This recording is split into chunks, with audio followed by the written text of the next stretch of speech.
여러분 안녕하십니까, 마실TV입니다. 여러분 이제 막바지 추위로 가고 있는 것 같은데요.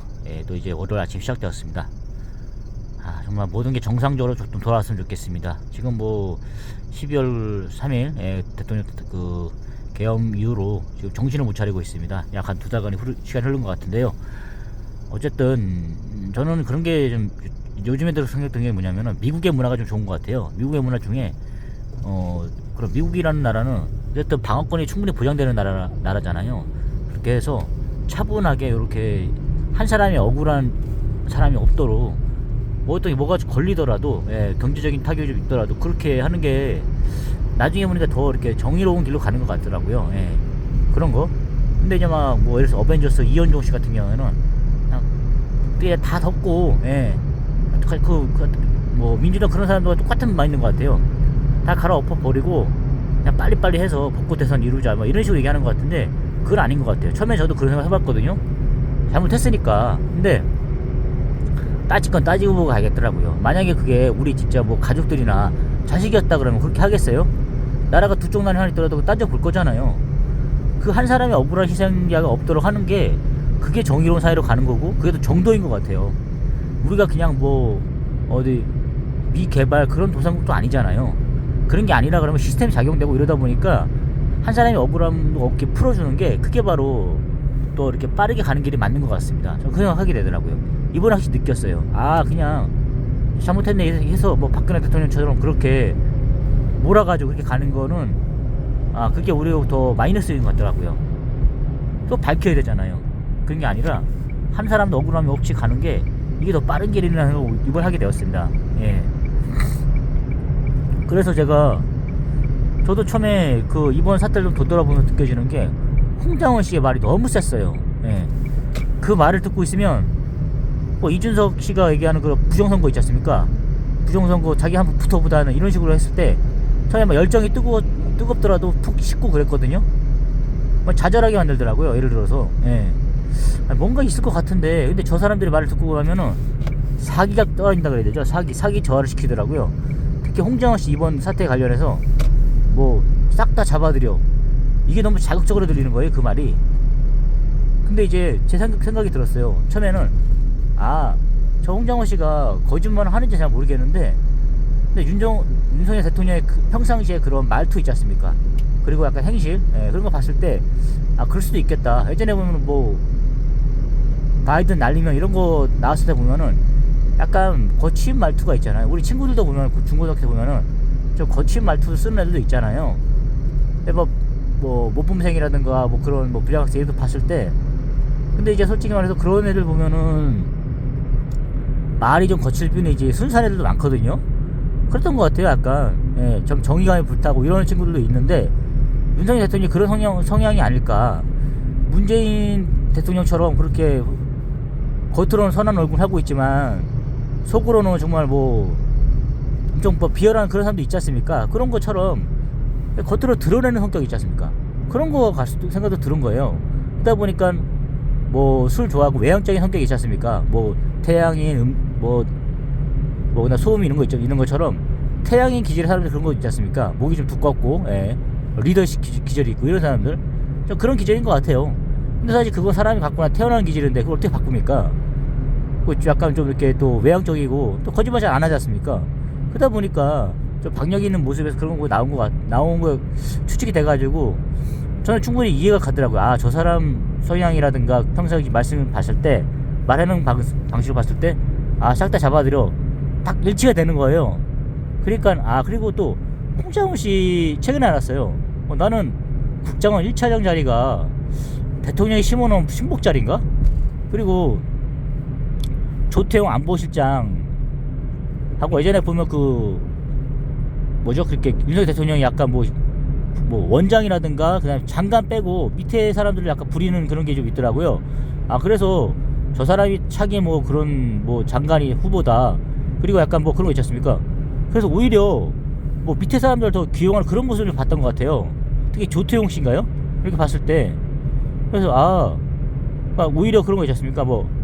딱 한 부의 장관은 그냥 그 사람들이 최고지 않습니까? 전문가지 않습니까? 근데 그 밑에 사람들을 이렇게 쓰는 거 보고 나서 이상하다. 윤석열 대통령 스타일이 좀 어떤가? 보통 제가 봤을 때는 대통령이 스케줄이라는 게 워낙 꽉 차 있지 않습니까? 그러다 보니까 만나는 사람도 제한돼 있을 거고 어쨌든 장관들하고 바로 얘기해야 되는 거지 않습니까? 그런데 뭐 밑에 뭐 이렇게 하는 거 보니까 아 자기들이 신복이 따로 있구나, 부릴 수 있는 사람이. 장관이 약간 뭐 동의하에 그거 쓰겠다 이런 게 생각이 들더라고요. 그래서 뭐 조태용 안보실장이라든가 그다음에 홍장원이랑 국정원 제1차장 뭐 차관급 뭐 그런 식이 아닐까 싶어요. 그래서 생각해봤거든요. 넘버2겠다. 그래서 넘버2까지는 또 오히려 그런 거지 않습니까?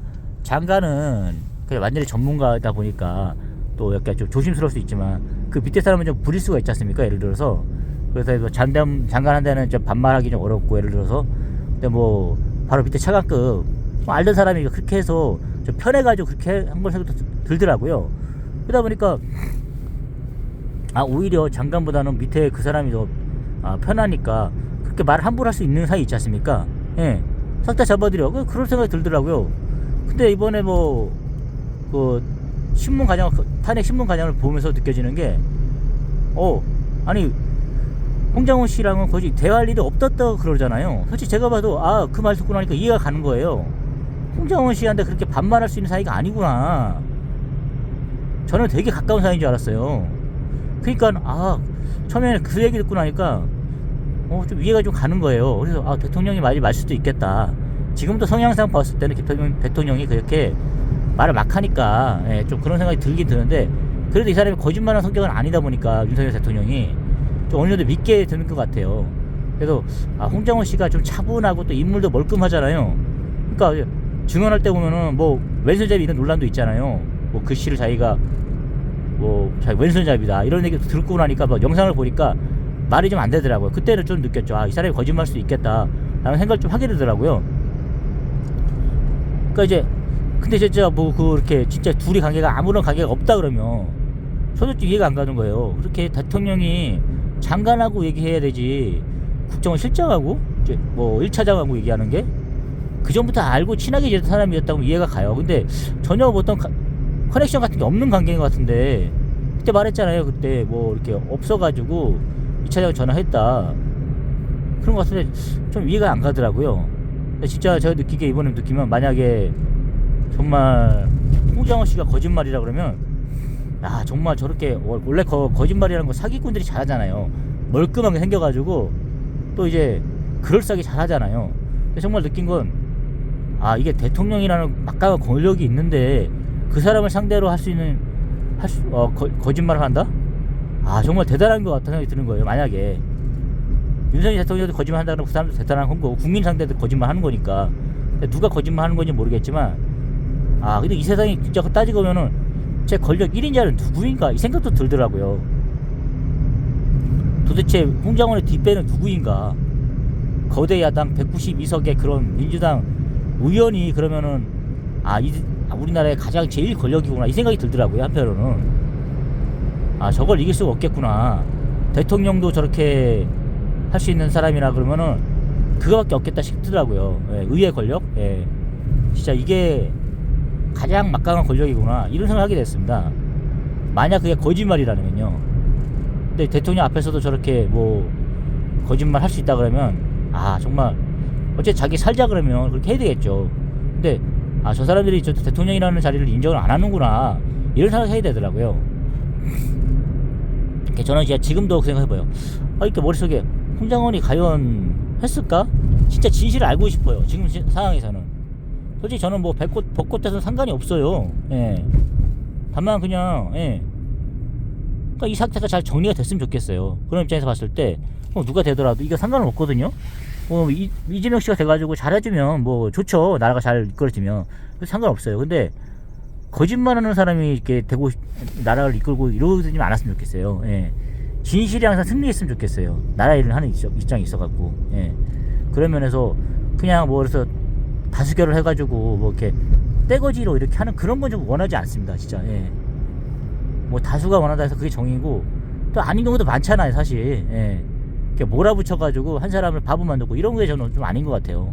그런 문화 좀 안 갔으면 좋겠습니다. 홍장원 씨 진짜 제발 진실을 말해주고 윤석열 대통령도 진실을 좀 말해주세요. 뭐 각자 뭐 목구멍이 포도청이고 목이 달아나는 일이겠지만 그래도 나라를 위해서라면 한 사람은 정의를 매기게 되는 거 아닙니까? 누군가는 거짓말하는 거고 누군가는 지금 진실을 얘기하는 건데 저는 진실을 외면하지 않았으면 좋겠습니다. 여러분 오늘 하루도 진실되게 한번 그런 저희 하루 매일매일 그렇게 살고 있잖아요. 저희들은 그런 하루가 되었으면 좋겠습니다. 홍정원 씨랑 또 대통령도 마음을 다시 잘 다스려 보시고 그래 진실된 하루가 되었으면 좋겠습니다. 그분들도 이제 잘 반성하시고 그런 사람이 되었으면 좋겠습니다. 여러분 감사합니다. 좋은 하루 되십시오.